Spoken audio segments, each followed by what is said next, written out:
You ask Tiger to calculate. This deals with linear inequalities with one unknown. The final result is q equal or smaller than -2. Let's solve it step by step. Group all constants on the right side of the inequality. Subtract 73 from both sides.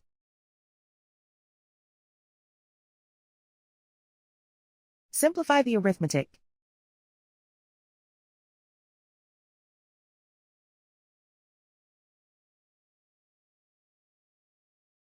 Isolate the q.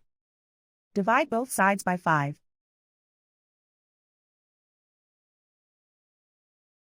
Simplify the fraction.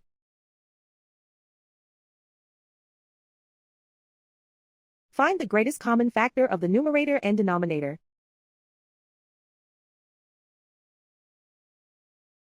Factor out and cancel the greatest common factor.